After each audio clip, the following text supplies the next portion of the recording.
Hey listeners, before we get into this episode, I just want to share something with you guys. We have actually partnered with Clever.fm to take this community to the next level. So kung itatanong nyo kung ano ang Clever.fm, so it is a podcast app where you can listen to each episode that you like and engage in meaningful discussions with me and your fellow members of the community. You can also search for each episode that suits your needs, and at the same time, you can take private notes, highlight episodes that you want to share with your friends on social media. Check out clever.fm by downloading it at the App Store or Google Play Store. Experience podcast listening like you've never experienced it before. So see you there, and thank you so much, Clever FM, for partnering with our show. So back to this episode, guys. See you there. Chill Talk. Chill Chill Talk. Chill Talks. Welcome to Chill Talks Podcast, your companion in your chill time.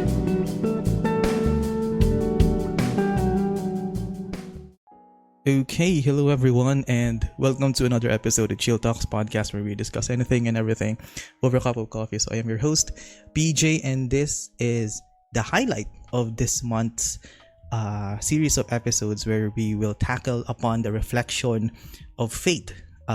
Personally, paano tayo nakabalik sa faith, and is it really important that we discover our faith through our own methods, or kailangan ba talaga natin makinig sa mga turo ng parents natin or our institutional organizations na kinabibilangan? But I don't have the legitimacy to talk about this thing, so I invited a guest.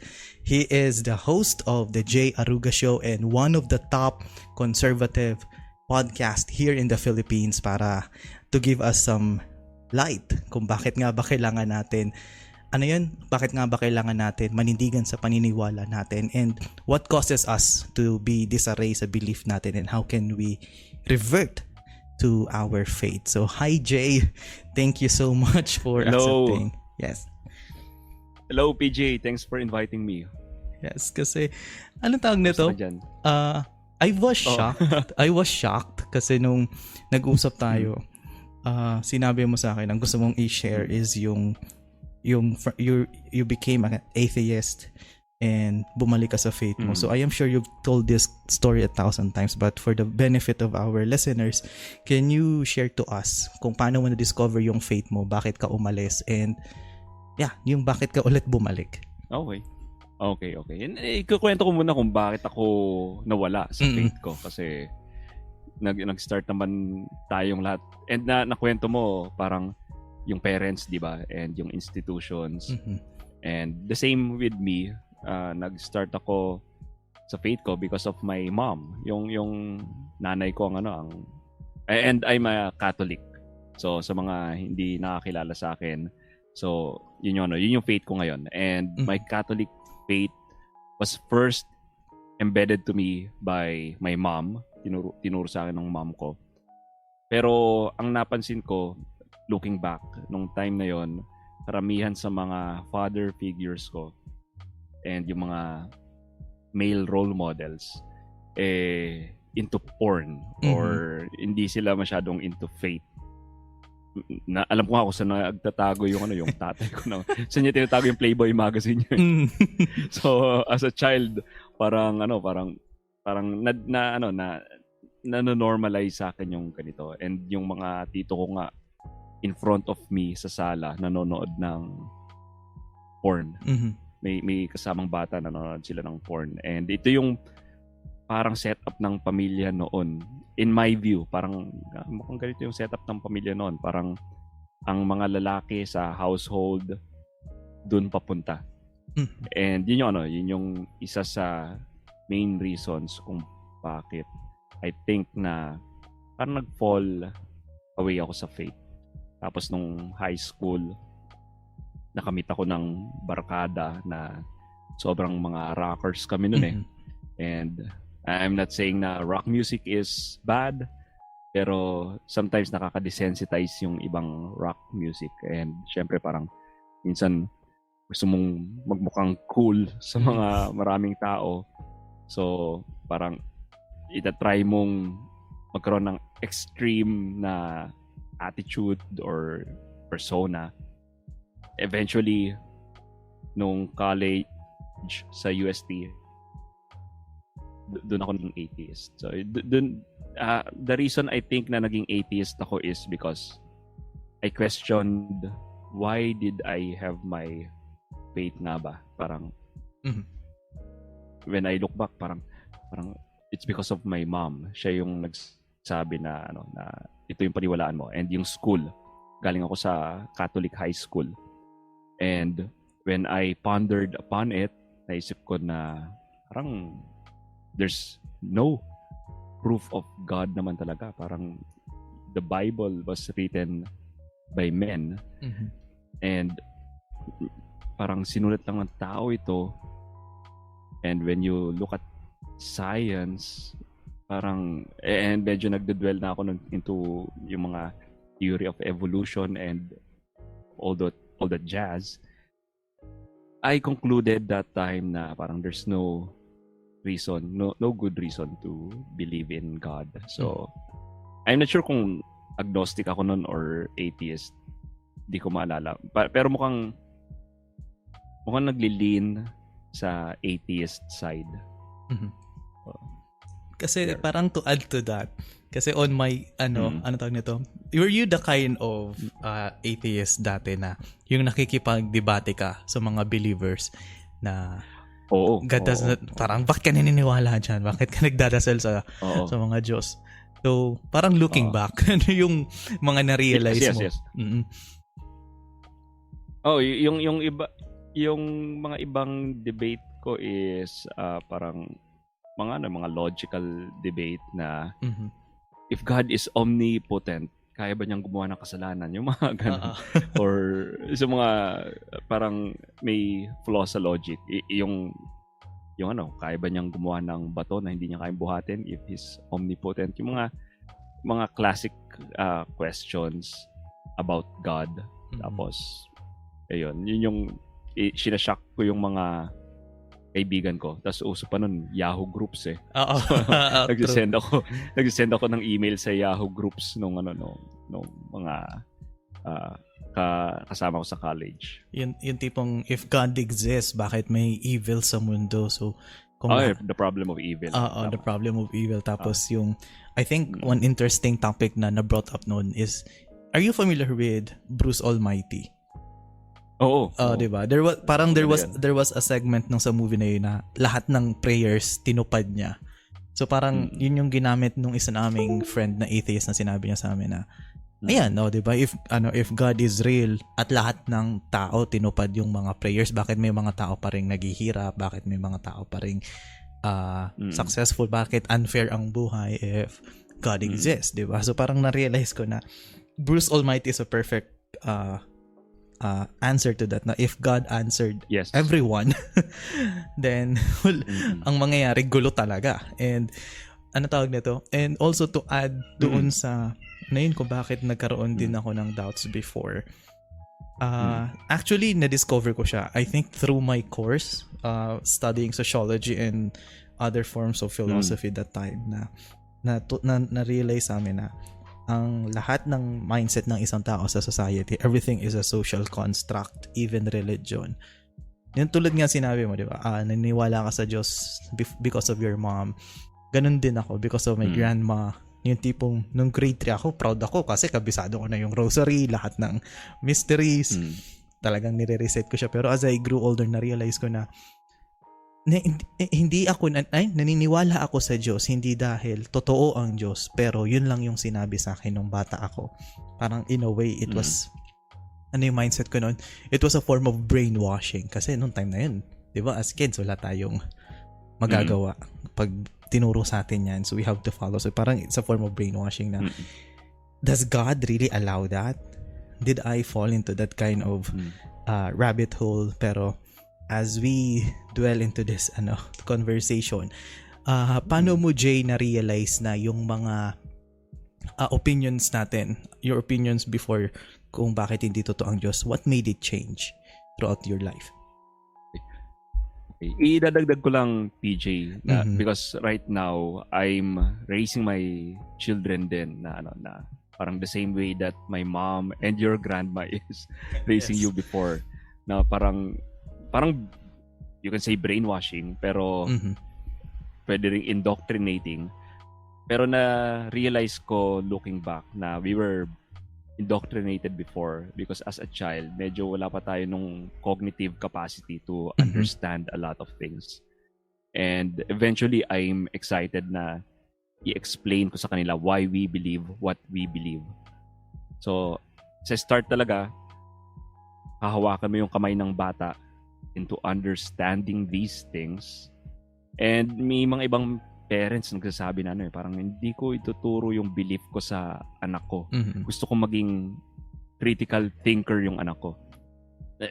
Fair, pero kung yun yung iisipin mo, it means na hindi ka naniniwala objectively na tama yung belief mo. Kasi let's say yung pagiging yung pagiging round ng mundo, 'di ba, as opposed to flat earth. So logical naman na ituro mo yung Oo. pagiging round ng mundo because it is objectively true. So yun yung sabi diyan. So okay, so balik tayo sa question mo. So what changed? So what made me go back into believing God? So as I told you, nasa UST ako noon, and may mga barkada din ako nung high school and college that are akala ko noon atheist. So pangalan niya si Rodolfo. So barkada ko siya nung high school. Tapos nung nag-meet kami after we graduate ng college, nag-swimming kami. Nag-inuman kami Mhm.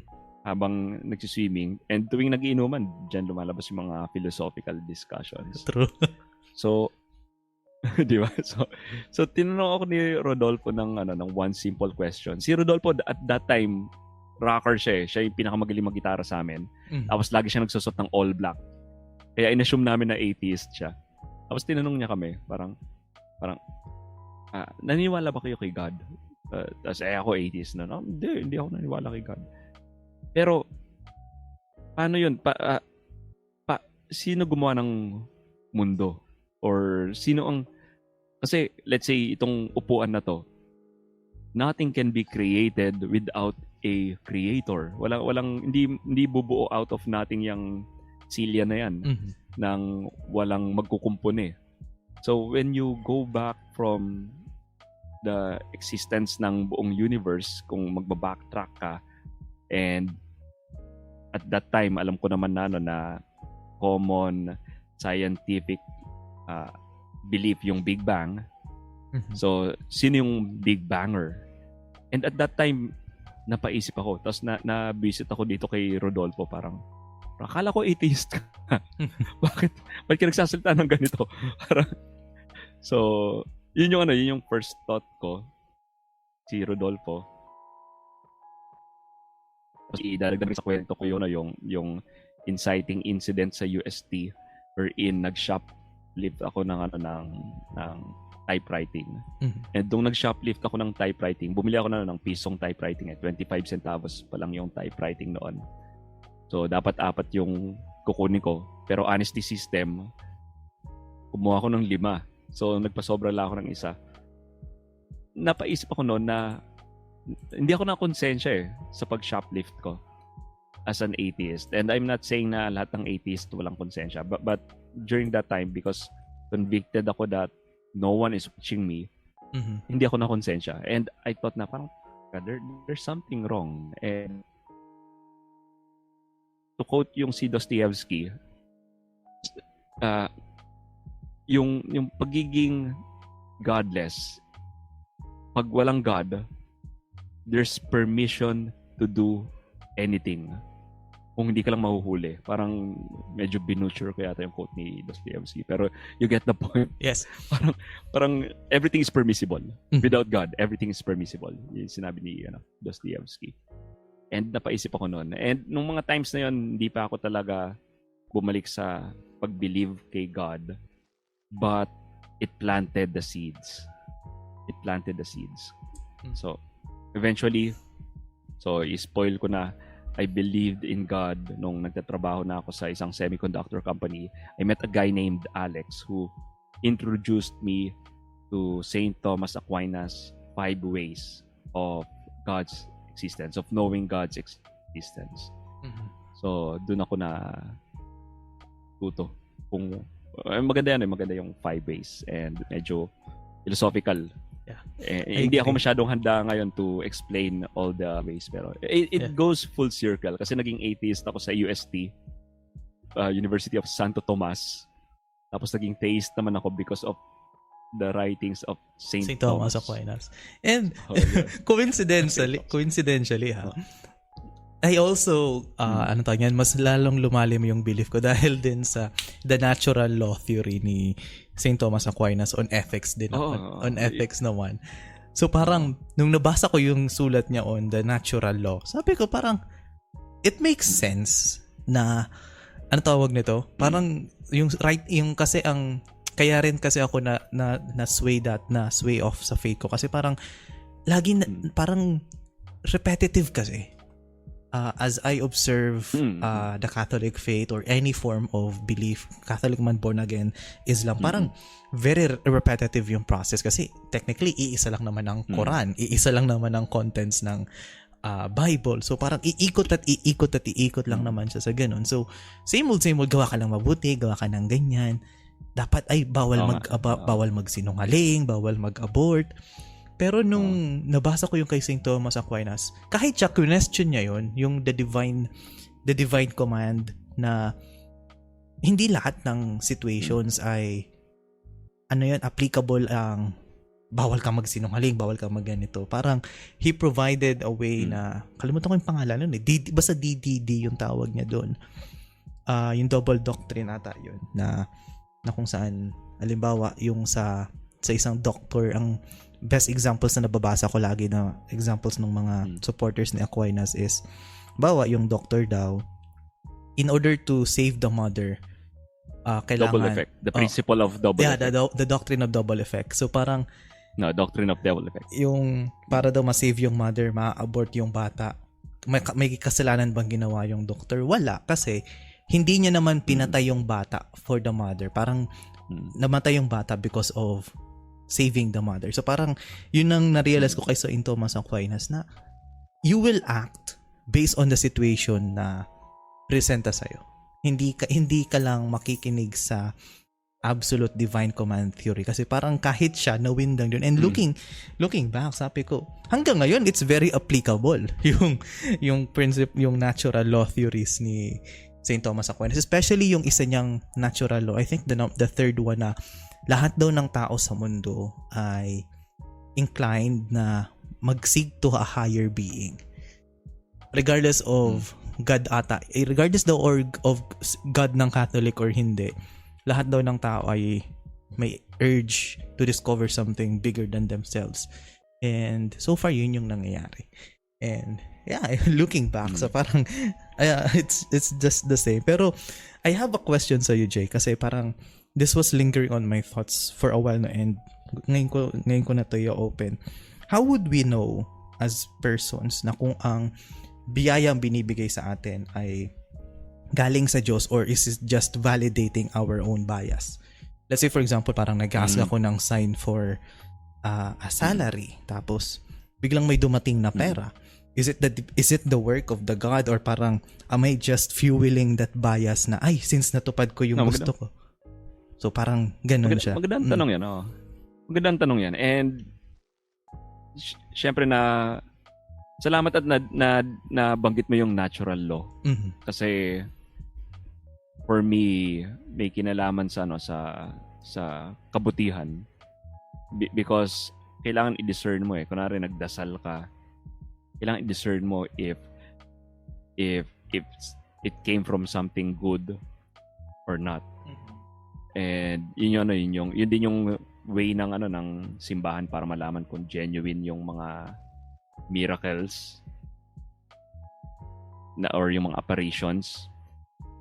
If this miracle or apparition points to God, genuine to. Kasi hindi naman gagawin ng demonyo yun na magpakita ng isang miracle, lilingin niya ang napakaraming tao only for it to strengthen the faith nung tao na yon. So yun yung isang way. And kaya ako nabanggit yung natural law is magandang may knowledge ka rin ng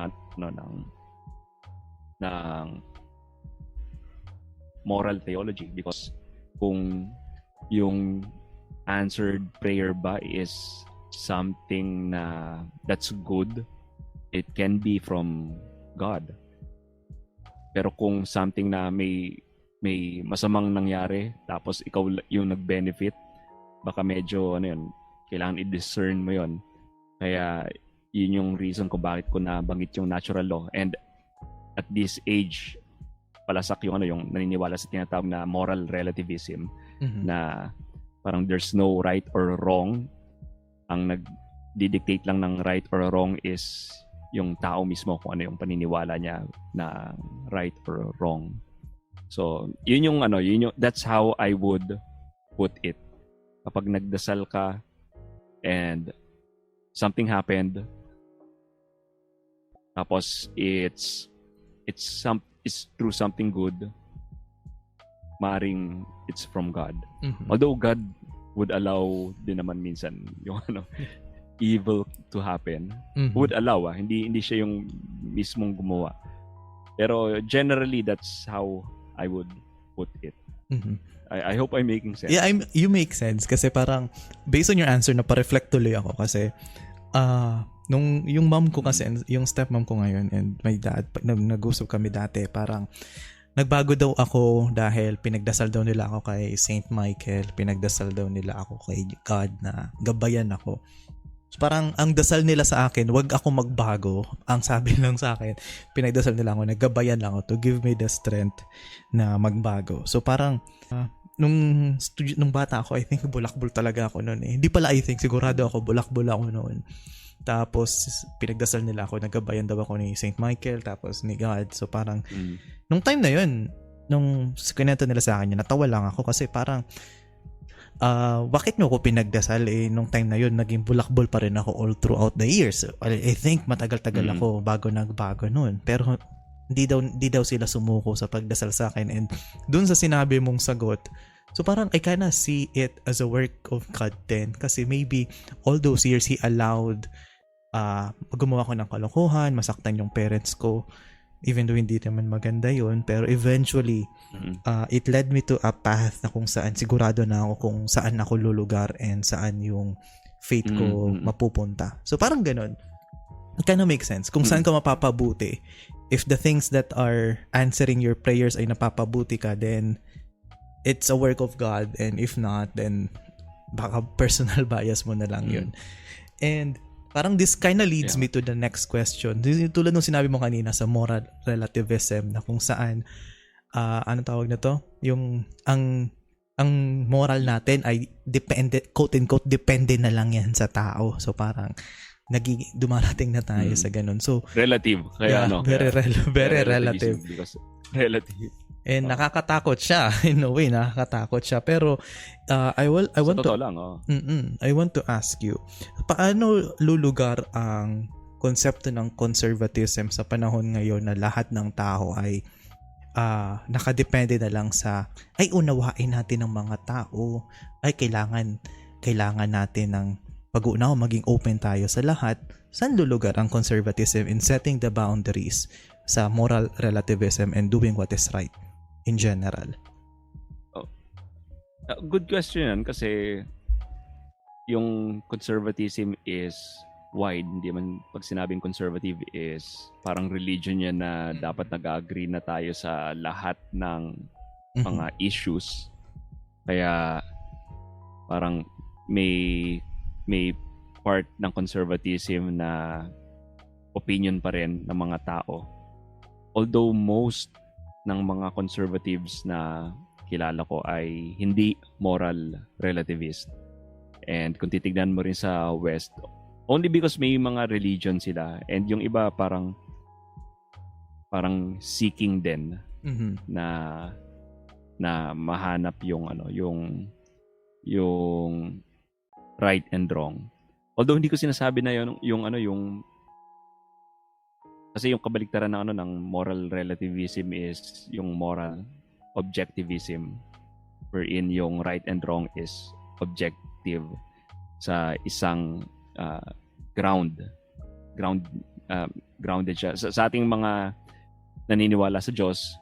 Si God yung pinaka-ground nung morals natin. May mga atheist akong kilala like si Sam Harris na hindi siya moral relativist, naniniwala siya sa objective morality. Pero iba naman yung kung saan niya gina-ground yung right and wrong niya. So nagsulat siya ng libro tungkol doon, yung moral landscape. Pero back to the point, as a conservative, mukhang karamihan sa mga conservatives at the very least ay hindi moral relativist sa mga napapakinggan ko. And maybe because karamihan a big chunk ng mga conservatives ay may religion, may iba Jews, sina Dennis Prager, sina Ben Shapiro, tapos karamihan mga Christian, madami ring Catholics. So karamihan hindi moral relativist. And may mga certain tenets naman yung conservatism, like the defense of life. Kaya karamihan sa mga conservative ay pro-lifers. The defense of free speech. So yun din yun din isang tenet ng conservatism. Although may mga ibang liberals who subscribe din sa free speech. And yung the defense of the family, marriage and family. So may mga common ground. Malaki ang common ground ng mga iba't ibang conservatives. Kaya I don't think may big room for moral relativism on the conservative side. And when I say conservative, by the way, sa mga listeners mo, dito sa Pilipinas, karamihan naman sa kino-conserve natin are the Christian values eh. So, yung marriage, family, sexuality. So, yun yung kung dadali natin yung usaping conservatism sa Pilipinas, those are some of the tenets ng conservatism na we preserve. Okay. Kasi I think one of the biggest misunderstandings ng karamihan ngayon, pag sinabing conservative ay sarado ang utak, masyadong makaluma ang yung lola mo ang Oo, yung ganun, boomer ata ang tawag na doon.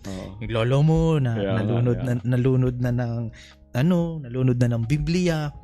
Kasi parang like you said, from the word itself, conserve, you nurture, you take care of something, you make sure that a certain value or principle last for a very long time. Kaya nga kino-conserve mo yung ganong principle kasi parang ang panahon ngayon is rapidly growing na kung saan kada buwan may mga bagong moralities, may mga bagong forms of thinking na lumalabas.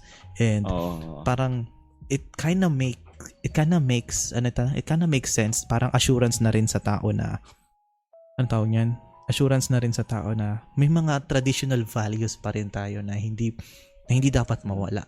And that leads me to my next question. So as a conservative like yourself, or maybe in general sa mga tao na naniniwala sa Diyos, ano yung mga values na kailangan dala-dala pa rin natin even though ang society natin at mundo natin nagbabago? Ano yung mga kailangan natin i-conserve na values and virtues as a Filipino? Okay, so sa akin yung priority ko na gustong ma-conserve is yung marriage. And ito yung nakakalimutan ng mga tao eh. Parang bakit nga ba may marriage in the first place? And yung binabanggit mo kasi about yung sa conservatism na parang lolo at lola. The reason lang that we want to conserve these values is because babalik ko yun, I talked about this in a lot of guestings. Yung kay G.K. Chesterton, yung fence niya. Ang conservative, pag nakita daw ng fence somewhere sa field, hindi niya isipin, ang isang progressive kasi, baka isipin niya na, gibain natin yung fence na yan, wala akong nakikitang silbi para dito. ang isang conservative, ang kanyang mindset, parang alamin muna natin kung bakit nakatayo yung fence na yan dyan. Baka mamaya may malaking parang oso na pinoprotektahan yung mga tao dito ng fence na yan. So, ganun din sa conservatism. So, nabanggit ko yung marriage. This is one of the tenets na gusto kong ma-strengthen dito sa Pilipinas because nakakalimutan na natin kung bakit nga ba may marriage in the first place. So, karamihan ng mga tao akala nila marriage is meant for a happily ever after ng nagpakasal. Para siyang black box na kung saan kapag pumasok ka, lalabas kang masaya. And which is further from the truth dahil hindi siya black box of happiness eh. True. For the most part, mahirap ang marriage at maraming malulungkot na moments kahit na kasal ka pa rin. Kasal ka na. So, yun yung isa. Because, just to let the audience know, marriage, ang definition ng marriage is for the good of the spouses and for the children they might procreate. So, this is the why marriage is instituted. And nung nakausap ko yung isang guest ko, si Dr. Jennifer Robach Morse, napaisip din ako, ang public purpose ng marriage is to attach the children to their mommies and daddies. And it's true na may mga spouses na hindi magkaanak-anak. They're the exceptions. Pero lahat ng anak ay merong mommy and daddy. May tatay at nanay. Lahat ng bata. Garantisado yan. May tatay at nanay. Kasi galing naman sa sperm at sa egg lahat ng bata. So, the main purpose of marriage is to attach the children to their parents. And kahit na walang any religion involved, walang any religious argument, makikita mo na society, the state is interested of marriage because these children are new citizens of the state. And it's in the best interest of the state that these new citizens are taken care of. And the institution of marriage is the best institution that would guarantee na itong mga new citizens of the state will be taken care of. So that's only one sa mga values that we want to conserve. Yung other naman is yung sexual morality. And since we started with marriage, when it comes to sex, it makes more sense that it's in the context of marriage. Dahil lang sa sobrang laki ng consequence kapag nag-fail yung contraception. Yes. May mabubuong life. And it seems like talagang parang it's meant to be in a context of marriage. At the same time, hindi lang yung pag-procreate ng life eh. Yung when you have sex with someone, nagkakaroon ng mga exchange of hormones that nagkakaroon kayo ng bonding with each other na hindi siya meant talaga for a one night stand eh, because you're messing with biology. Parang nag-sex kayo, established a bond, tapos parang babay na. And ito yung reason kung bakit karamihan sa mga kabataan ngayon who are into the hookup culture is so broken because parang naka-bond sila with a lot of people and medyo yung biology nila is a bit messed up na. So it's may exchange of hormones, may oxytocin na bibigay sa isa't isa, tapos may vasopressin din. It's those are bonding hormones, and I read it in one book na may mga neural pathways din na change when you have sex that bonds you to each other. So those are only a few ng mga gusto nating i-conserve. Yes. Stay conservative. You can research on this sa mga audience. Yes. I think yung dalawa mong binigay na example, ay yun talaga yung, I think until now, yun yung either gino-glorify ng karamihan, di ba? Yung hook-up culture, yung sige lang, magjowa ka lang, hook up ka lang before ka ikasal. So parang ganun. I think that was my mindset before. That was my mindset before. And Ako din. yeah. And I agree with what you said na kahit di naman sa sex, kahit di lang naman in relation with sex, yung parang linking up with multiple partners, either emotionally or physically. It kinda takes a toll sa isang tao. Lalo na if you have bonded with someone for so long, then biglang matatapos na lang.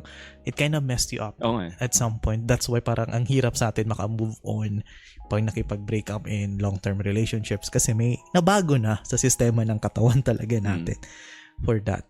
And Totoo.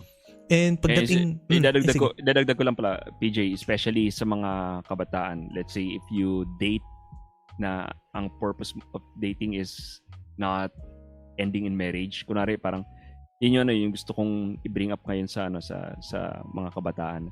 When you date someone, date with a purpose, and yung purpose is looking for a possible spouse.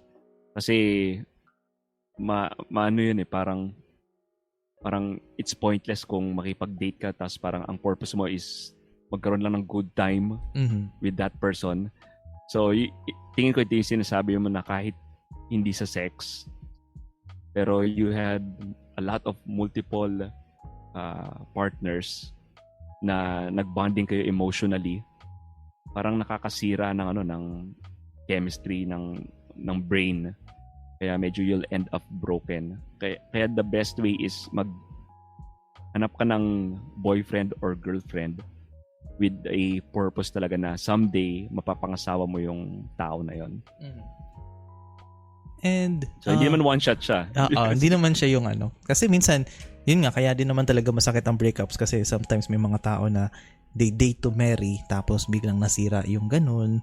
So syempre mahirap din, masakit din talaga. Pero moving on, na-curious ako tuloy kasi as someone na nag-delve into the idea of conservatism, ano yung usual takes when it comes to the LGBTQ community? Kasi I've watched Ben Shapiro.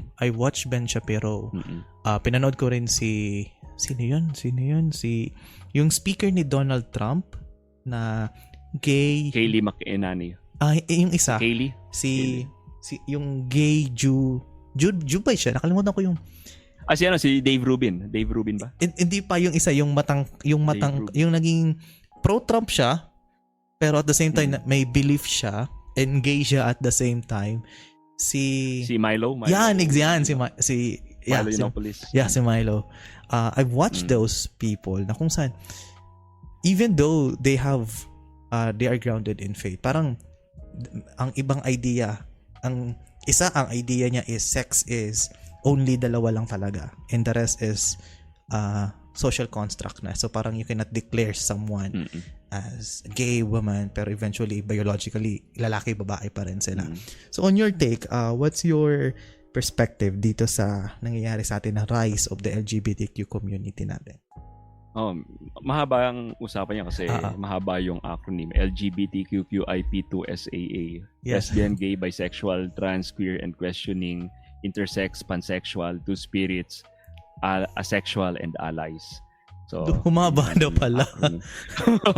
So hindi ko lang, baka may mga bagong nasama dun sa acronym na na baka hindi na ako updated. So when it comes to the LGBTQ+, of course we treat them as brothers and sisters. We don't want them to be discriminated upon, and kailangan mabigyan sila ng what's best for them. And nandun dapat yung conversation. What's best for them. I agree with them naman on most of their stances when it comes to discrimination. Kunwari sa ilang Arab nations, pinapatay sila. And Yes, I hope na hindi nangyayari yun. That's so sad na pinapatay sila in some countries. So I agree na to stand for their right on those nations. there are some things that I disagree with them with. Napag-usapan na nga natin yung marriage kanina. I disagree talaga dun sa quote-unquote same-sex marriage only because it's not the definition of marriage. Mhm.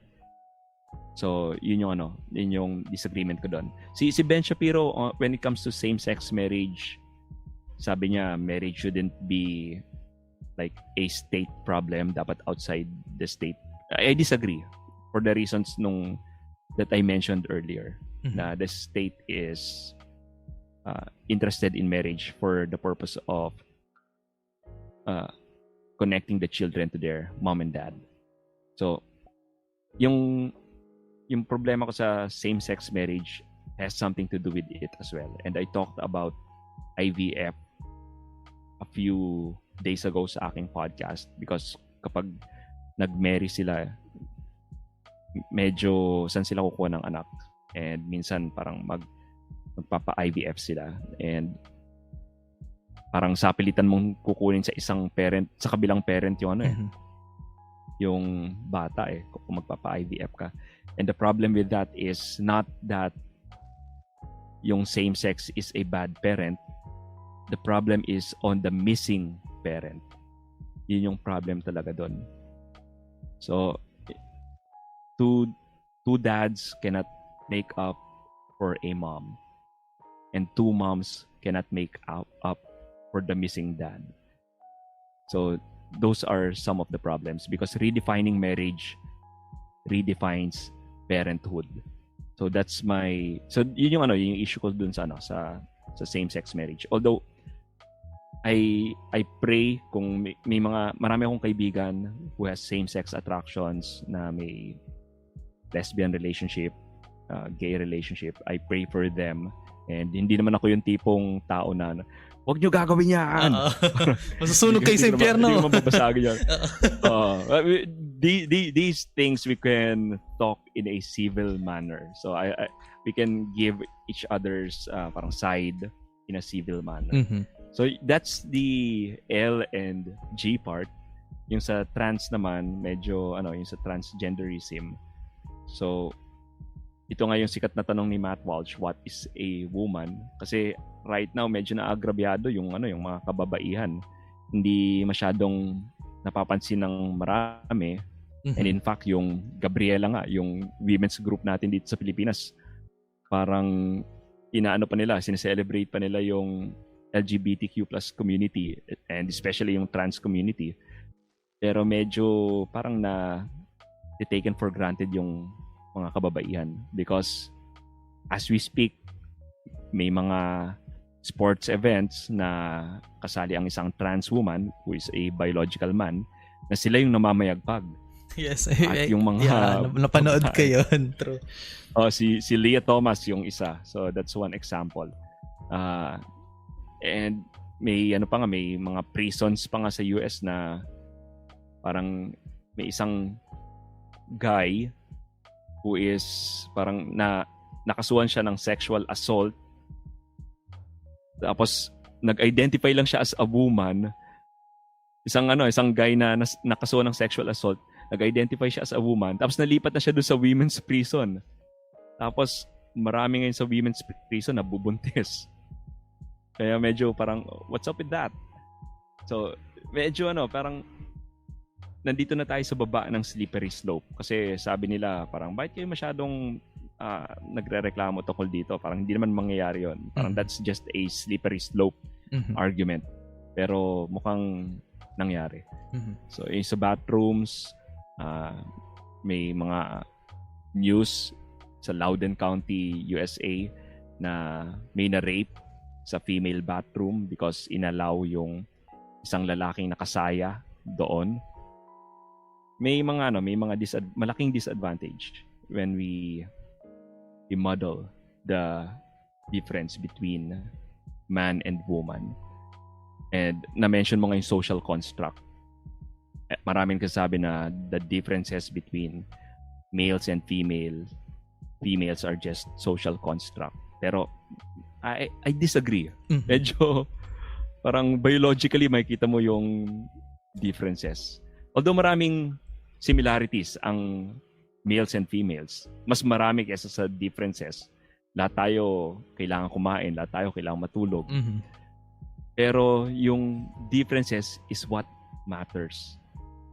Parang it's the difference na ang isang surgeon gumamit ng isang butter knife sa pag-oopera dahil marami namang similarities ang butter knife tsaka ang scalpel kaysa sa differences. So yung differences ng males and females, kahit na konti ito, yun yung nagmamatter. Yes. And ano tawag nito? Kasi I asked that question kasi nakikita ko ngayon as we progress as a society. So parang lumalabas na yung mindset na yung sinabi mo kanina na it is the extreme na itong example ko na parang everything is becoming everything is becoming permissible sa panahon ngayon. I think yung moral relativism dito na magfo-fall na kung saan parang you have to be very careful on what you say and how you say some things because yung politically correct culture ng mundo is that any word that you can say with parang malalagyan siya ng ibang bahid even though hindi yun yung gusto mong i-mean. So parang where do we draw the line, diba, sa mga ganong instances? Kasi parang magsalita ka lang ng certain things, you will be labeled as a homophobic kahit hindi naman. If you say some things na halimbawa, yung parang sinabi natin na you are halimbawa, ako personally anti-abortion ako regardless of anong tawag nito, regardless if na rape or through natural means na buntis yung babae, parang magiging valid lang ang abortion through the DDD na if talagang no choice talaga. It's not even abortion. It's not even abortion yung it was not even abortion. Yung parang kasi ganun. Abortion, intentionally pinatay mo yung bata. Yung DDD, hindi naman DDE, siya. Hindi mo naman pinatay yung bata. Intentionally. Yes. Pero effect lang siya. Kasi parang, na namatay. So parang if I say something like that, parang, oh my God, si Sir PJ, ano siya, ganito, ay, walang paki sa mga babaeng nare-rape. No, it doesn't, diba, it doesn't mean, unfair. It's unfair. It's unfair to relate a certain opinion to different topics. Kasi kung ang topic is abortion, iba naman yung cases of rape. Of course, lahat ng rapist kailangan mawala talaga. Mawala. Oo, mawala talaga. Pero siya... In fact, sa US nga, may mga states na hindi death sentence ang hatol sa rapist. So, bakit ganun? Bakit yung rapist ay off the hook? Hindi, wala siyang natanggap na death sentence, pero yung bata, siya yung... Yung matotraumatize. Kailangan may death sentence. True. Yung batang, yung babae nga rin, for sure, matotraumatize din yun. And that's why parang you can say na valid yung mindset ng babae na i-abort. So I think, I forgot the country kasi may isang bansa na, i-fact check ko na, lalagay ko na lang sa show notes ever. May isang bansa kasi na, ang purpose nila is that yung mga victims of rape na nabuntis, pero wala silang plano na alagaan yung bata or even yet parang gusto nilang i-abort. Parang aalagaan sila nung group na yun until manganak. Then after that, okay na. So long as ma-preserve lang talaga yung baby. Is kasi yun nga. Ang tao kasi additional asset kasi talaga yun as part of societal, kahit religion man or hindi. Asset pa rin ng tao. Oo, asset pa rin ng tao. So parang yun yung ginagawa nila. So parang ganun. It doesn't, basta naano ako sa woke culture ko ng mga yung rape is a very hard conversation to talk about, and baka mamaya may mga makinig nito na sabihin we're taking it lightly. It's very hard, and we pray na sana walang nare-rape, but it's something na parang yung bata na produce out of rape is innocent, and yun, we know people na nakaget over sa rape nila at nagpatuloy sa pagpapalaki ng bata. and they're happier of that choice. And yung bata, malaki na happy din siya syempre dahil hindi siya pinatay. Thankful siya sa situation na pinalaki siya ng nanay. And there's parang tawag dito, merong light at the end of the tunnel. Yes, true. For these cases. True. And so parang it's not a hopeless case. And ang tawag nito, parang let's just parang kung anong rabbit hole pa ang mahulugan natin. Let's just jump into the balik tayo dun sa faith kasi one of the things that I've been noticing even sa millennials and Gen Z kasi parang unti-unti dumadami na ang mga atheist. O dumadami-dami na yung mga naniniwala sa Diyos. Do you think there is something sa sistema ng mga iba't ibang belief, ano ba, Catholics, born again, Islam, do you think may mga methods or practices sila na nakakaapekto sa tingin ng mga individuals kaya bakit dumadami ang mga non-believers ngayong panahon? Sa akin lang parang yung pag-explain lang ng mismong faith. Kasi nabanggit mo nga one of the reasons why nawala ka rin sa sarili mong faith is because you don't understand kung bakit natin ginagawa yung mga ginagawa natin. Yes.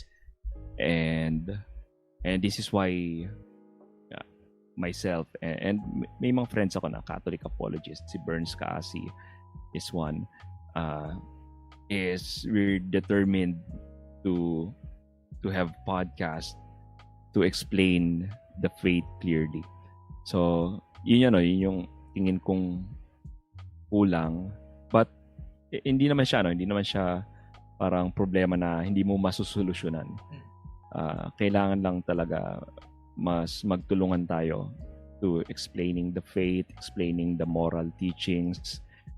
Right now, mas may traction yung let's say yung wokeism. Mas may traction siya because a lot of companies are promoting it.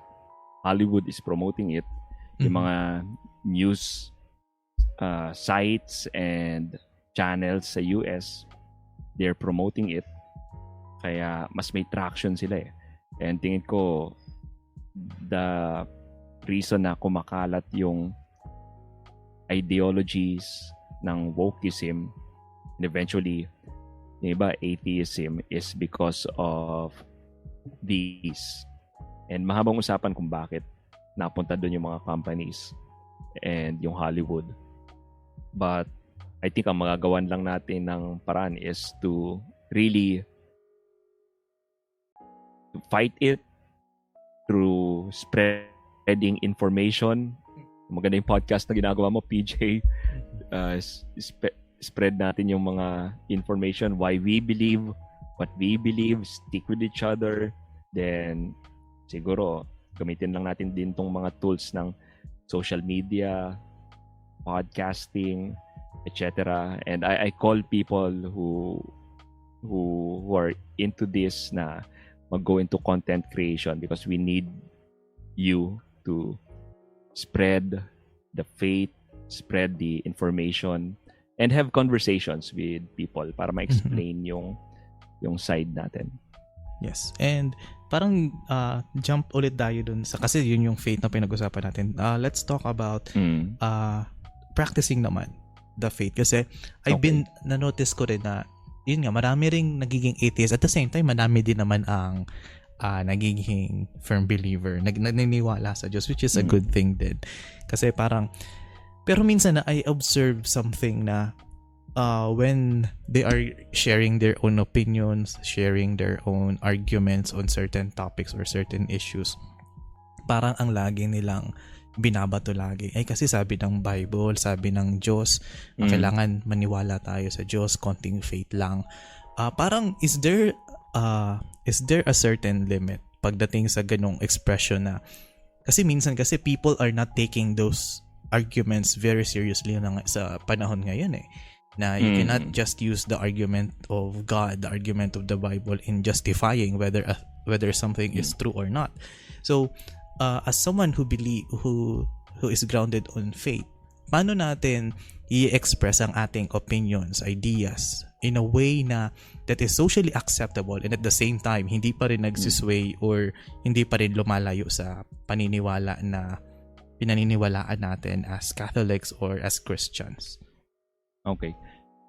And that's a good question kasi kapag may mga kausap ako, yun din yung yun. Iba-iba yung strategy kapag depende sa kausap mo. So, kailangan pakinggan mo muna yung kausap mo kung ano yung pinanggagalingan niya. And halimbawa, may gusto kang i-prove na or i-discuss na moral teaching with some Catholic. It's okay to use historical arguments to bring up to that Catholic na ito yung yung paniniwala nating Katoliko since the beginning of the early church eh. So okay yun. Kaso ang problema when you talk about that with a Protestant or born again Christian, hindi sila masasway because parang karamihan sa kanila Bible alone. And tingin ko dito ngayon papasok yung mga Bible verses kung sila yung kausap mo. Kasi meron kayong middle ground which is the Bible. Diba? So depende sa kausap mo. Ngayon, kung mag-move na tayo sa atheist ang kausap mo, doon hindi mo na pwede gamitin yung Bible verses because wala na kayong middle ground ng Bible. And yung middle ground mo with an atheist are scientific papers or logic, philosophy. So, yun yung gagamitin mo. And through my research, lahat ng mga moral teachings ng Catholic Church or conservative values can be backed by logic and science and philosophy. Kanina lang in-explain ko di ba yung tungkol sa same-sex marriage or tungkol sa marriage or sex. I didn't use any Bible verses when I'm explaining the stand on these topics. So, medyo confident ako na we can explain it through logic alone. Yes. And philosophy alone. So, I think find the middle ground, listen dun sa kausap mo, tapos ano pa bang madadagdag ko? Just don't be weird. Yun. Oo. Baka mamaya lumabas kang weird eh. Tara. Kasi pa, yun nga, yung, So, yun. anong tawag nito, yung out of nowhere, babatuhan ka na lang ng mga Bible verses. Kasi, di ba, I'm a believer, pero parang, tapos nakapolo ka pa na nakapolo ka na stripes or checkered. Oh, true.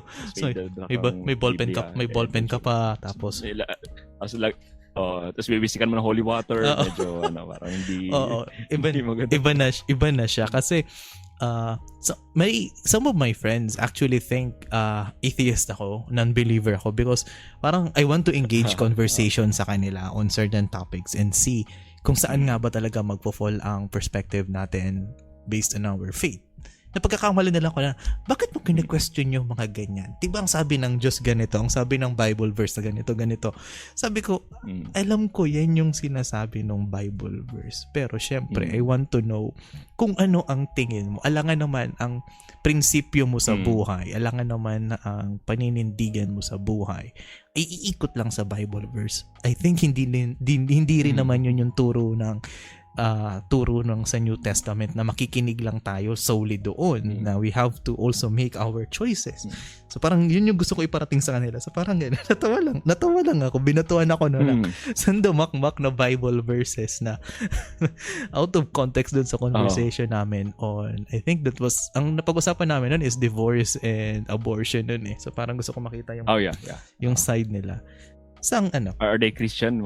Christian, yes. Catholic actually. Mga Catholics yung... Catholic. Oo, nung nag-usap-usap kaming ganun. So parang nakakawala ding, ano tawag niyan? As a millennial, parang if I am talking with someone na who is grounded in faith, mapa teenager man or same age ko, parang nakakawala ng gana ng discussion if parang every argument or every point na gustong i-highlight ay hahaluan ng Bible verse. I don't know why. Parang is there something about Bible verses that Hindi. removes people from There's a place for it. Mhm. Yung Bible verses, because let's say contraception, we can argue about it through Bible verses with our Protestant brothers and sisters, kasi karamihan sa mga Protestants, they're okay sa kanila yung contraception.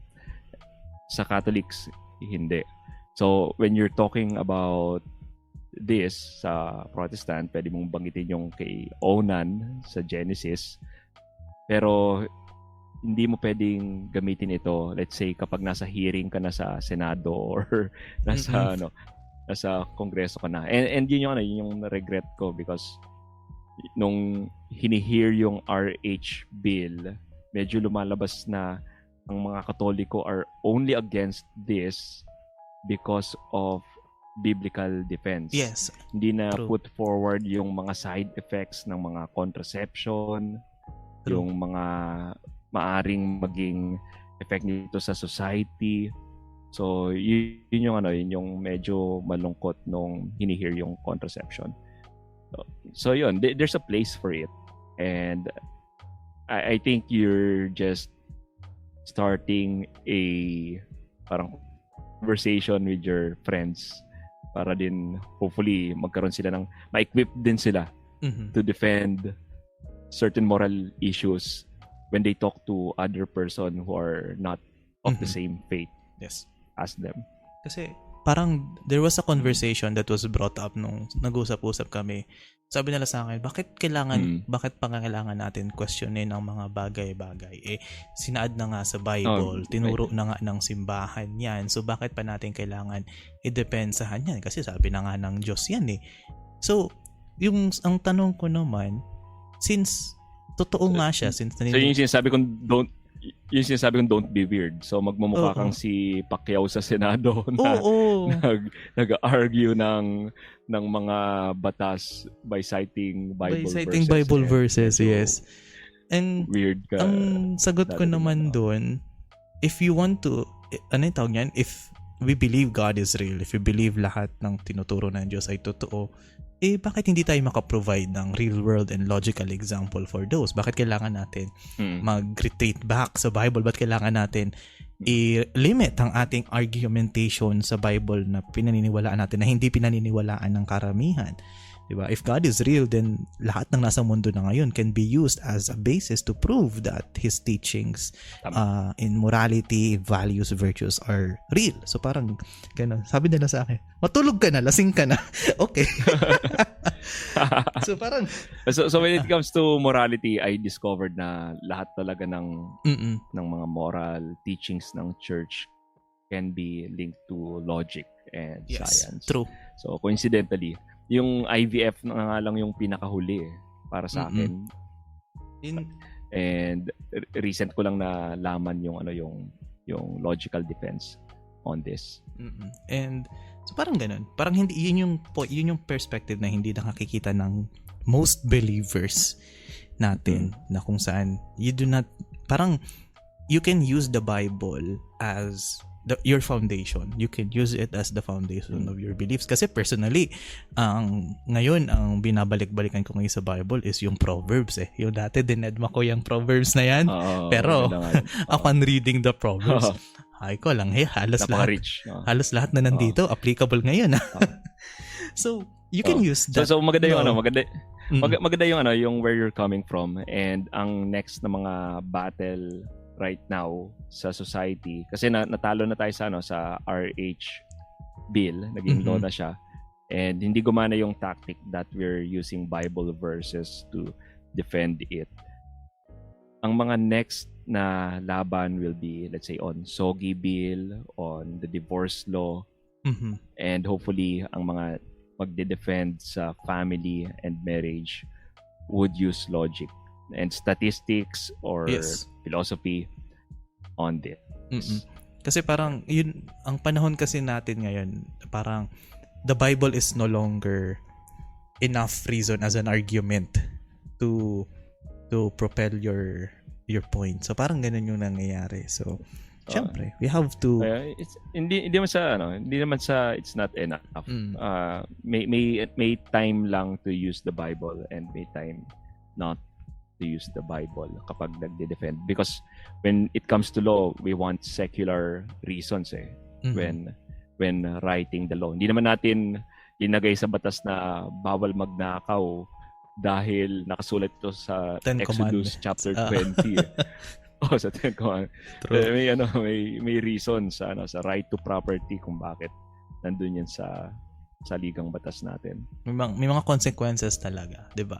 And let's jumping into our next point of conversation. How does one discover their faith? Kasi parang sa perspective mo, parang you discover it.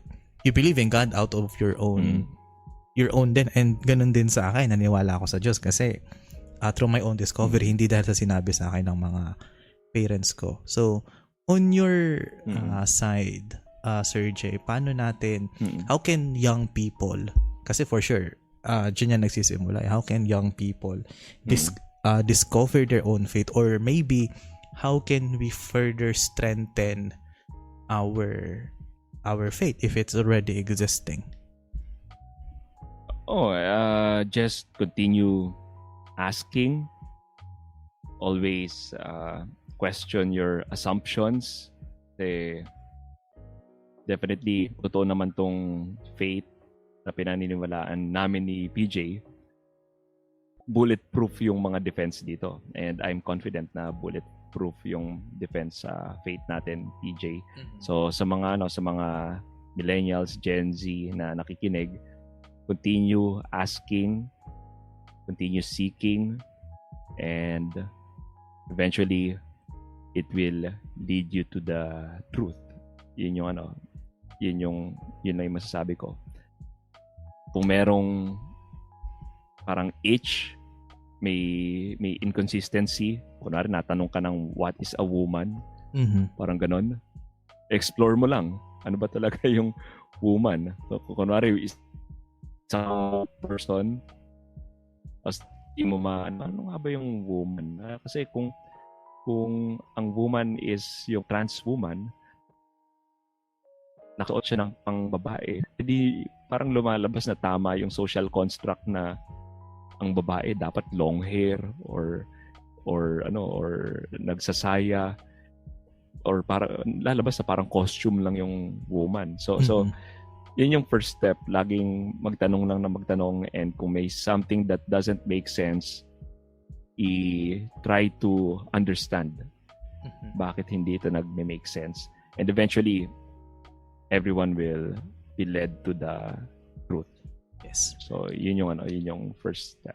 And I think also to add to that, I think it's a good argument, or it's a good point to say na parang if you start to doubt, parang it kinda you're getting there. If you doubt, you're getting there.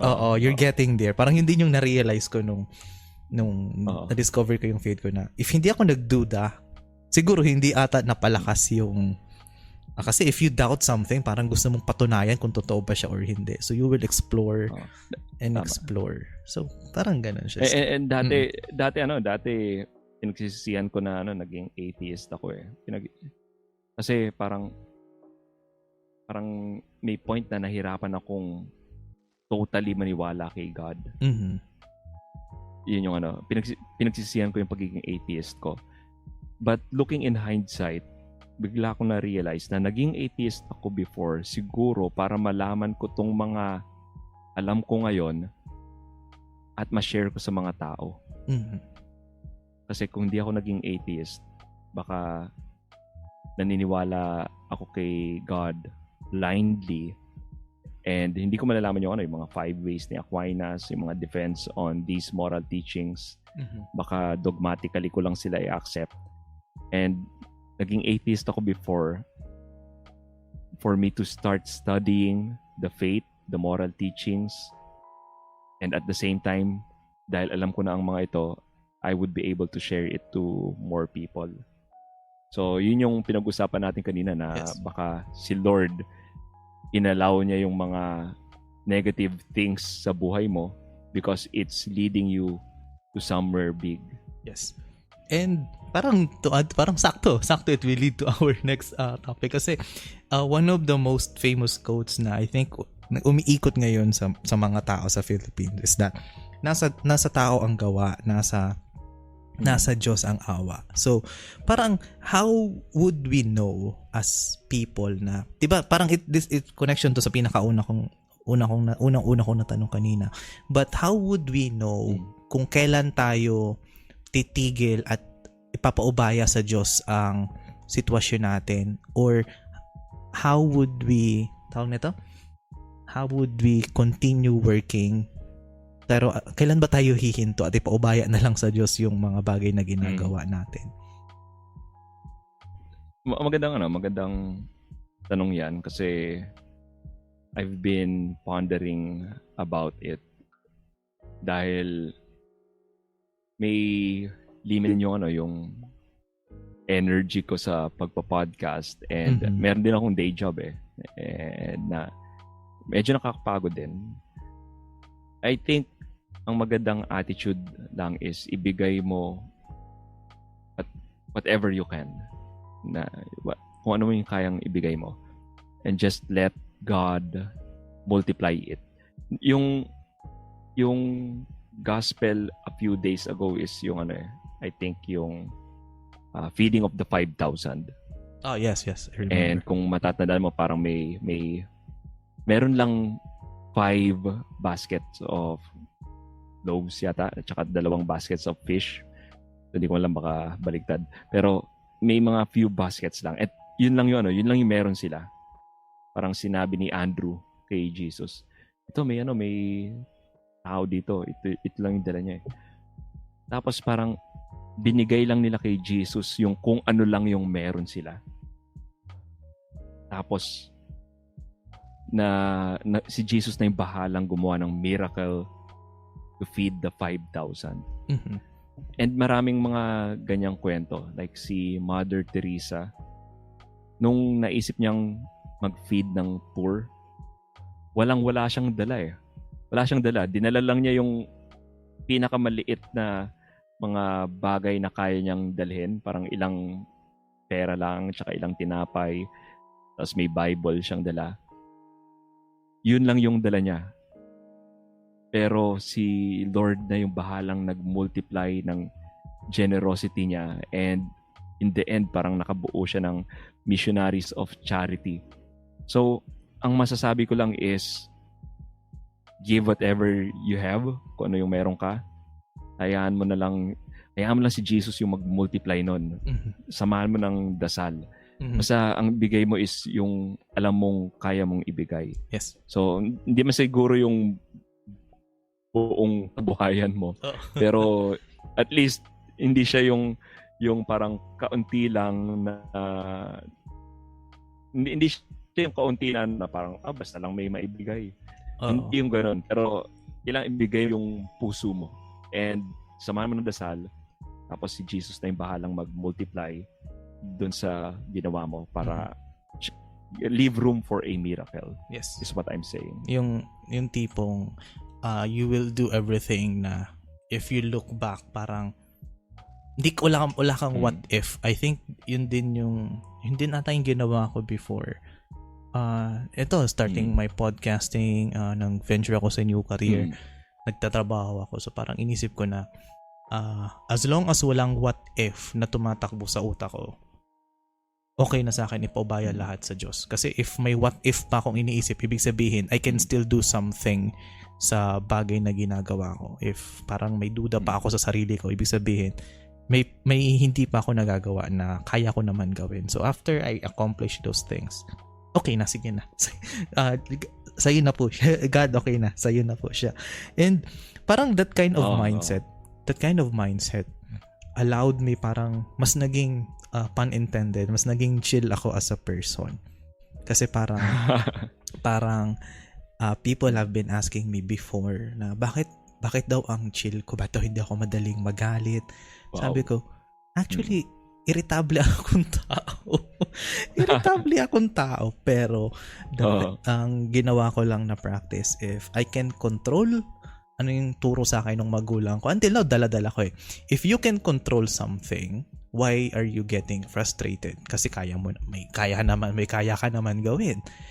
If you cannot control something, why are you still frustrated? Wala ka nang magagawa. So just control the things na kaya mo i-control, which is your emotions, your decisions. So parang having that kind of mindset, parang ano ba, may nangyaring may date, hindi sumipot yung ka-date mo. Hindi ko na kontrolado yun na hindi siya sumipot. So okay na ako. So parang oo, pero syempre if may napag-usapan na certain oras or certain agreements, syempre you will still be frustrated. Pero syempre alangan naman mag-dwell ka lang dun sa frustration. So you control it, you share your concern in a proper manner. So parang ganun. ang saya lang because I only discovered those things the moment I realized that yun nga, my faith in God was real.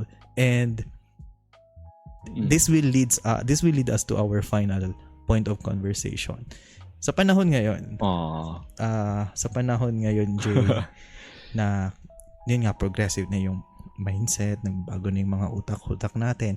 Paano natin makikita, paano natin magagamit na role model si Jesus Christ sa buhay natin? Yes, we are quoting Bible verses, kina-quote natin yung mga sinasabi niya sa atin. Pero ano yung mga qualities ni Jesus Christ as a person na pwede nating i-imitate sa buhay natin in order for us to lead a more happy life, kung tutuusin? Gandang tanong yan. And nabanggit mo yung word na progress, di ba? So, yung progress kasi minsan dalawang bagay yan eh. Pwede kang nagpro-progress sa papuntang Disneyland. Nasa isang road trip kayo papuntang Disneyland. And masaya yun. Pero pwede ka rin nagpro-progress naman, nasa isang river ka, tapos ang progress nyo is patungo sa isang waterfalls na babagsak ka sa iyong doom. So, hindi laging pag sinabing progress is positive. So, yun lang yung masasabi ko. And yung society, pag sinabi natin progressive, hindi lahat ng progress is positive. So, ngayon, pupunta ko doon sa question mo, how can we embody Jesus Christ? And ang pinaka gusto kong sinabi ni Jesus is dun sa Sermon on the Mount, yung Beatitudes. And na-discover ko na yung lahat ng mga Beatitudes doon is connected to each other, which leads to ultimately sa buhay ni Christ. Parang sinusunod mo yung buhay ni Christ once na sinunod mo yung Beatitudes. So I'll start with blessed are in the poor in spirit. Ibig sabihin ng poor in spirit is humble, humility. So sa catechism, yun yung ibig sabihin ng poor in spirit. So be humble in knowing that we're nothing without God. So the next is blessed are those who mourn. Once we know that you're nothing, we'll mourn because of our helplessness, our nothingness. So blessed are the meek, yung susunod. So meek doesn't mean mahina, kasi pwedeng isang kabayo na nakokontrol ng henete.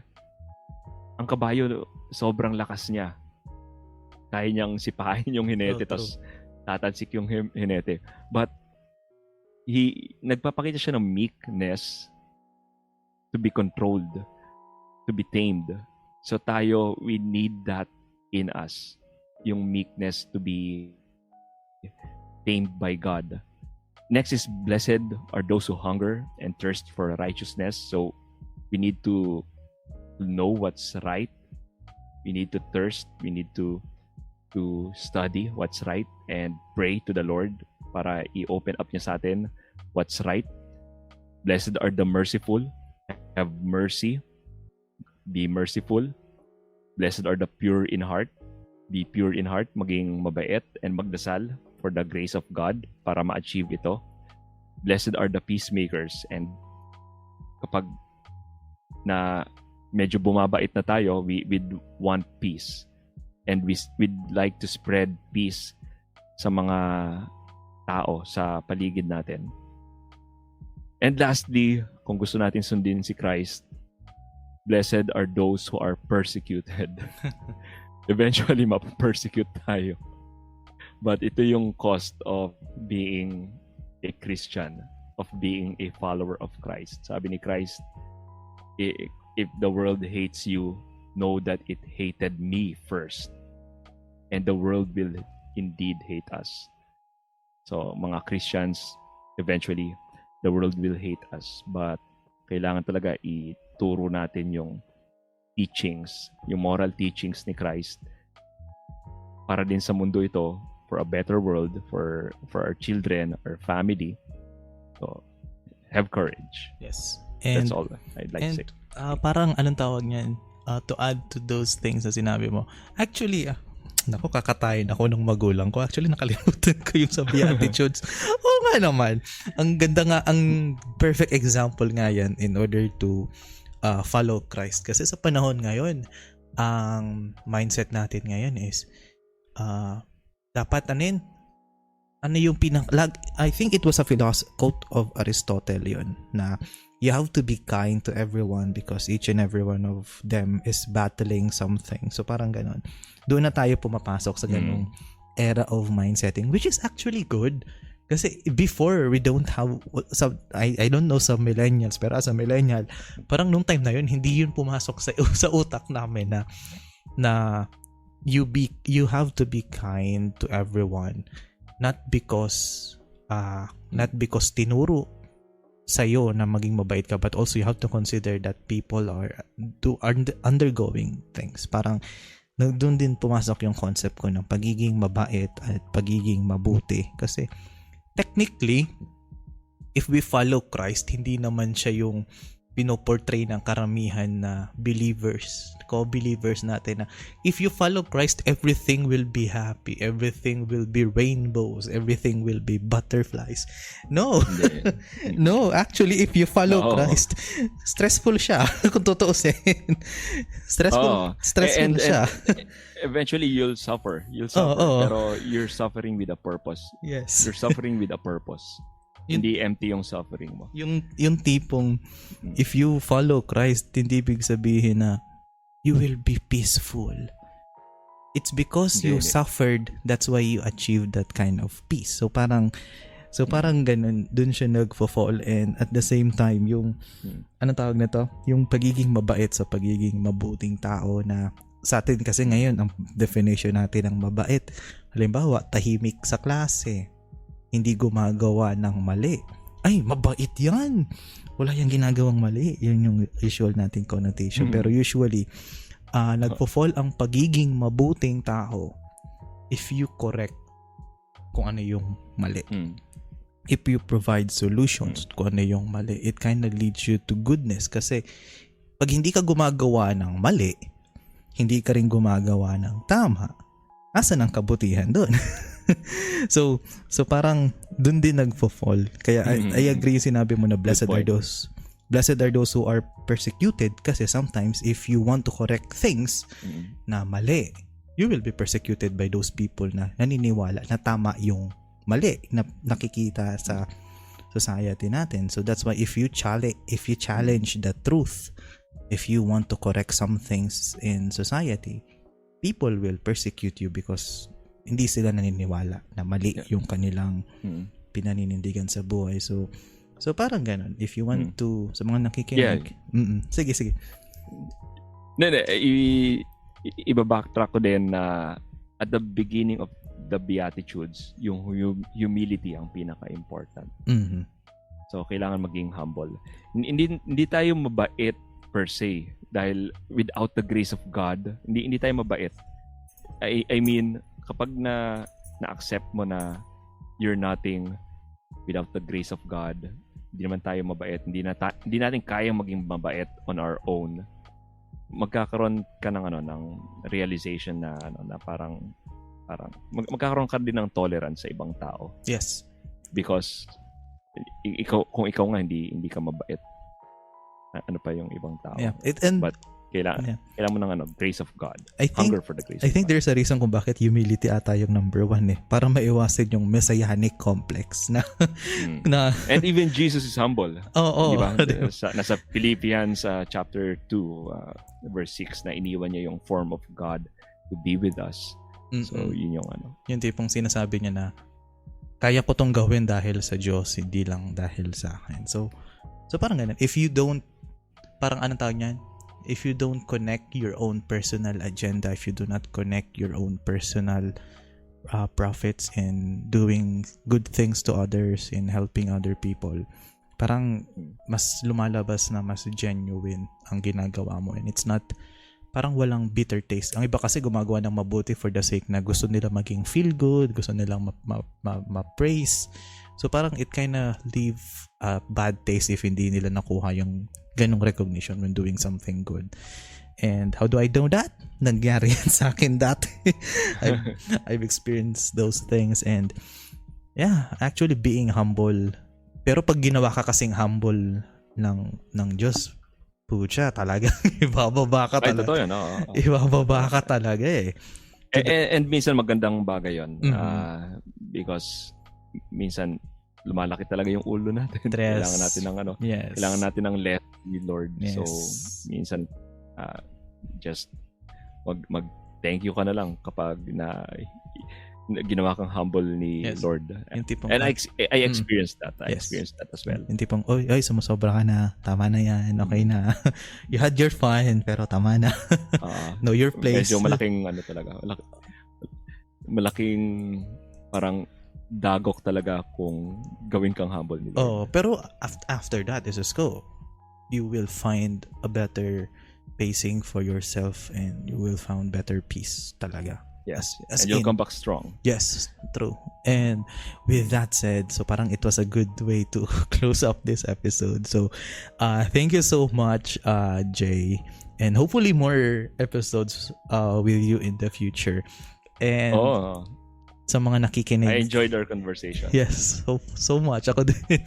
And sa mga nakikinig, you can support the J. Aruga Show, the Unboxing Catholicism, and many more aspects in order for you to understand more sa faith na kinabibilangan natin. So you can click on the links below. I will also connect the podcast of Sir J para everything about him will be discovered by you guys. So this is me, PJ, with Sir J. Aruga, and thank you so much for listening, and we'll see you next time. Bye-bye.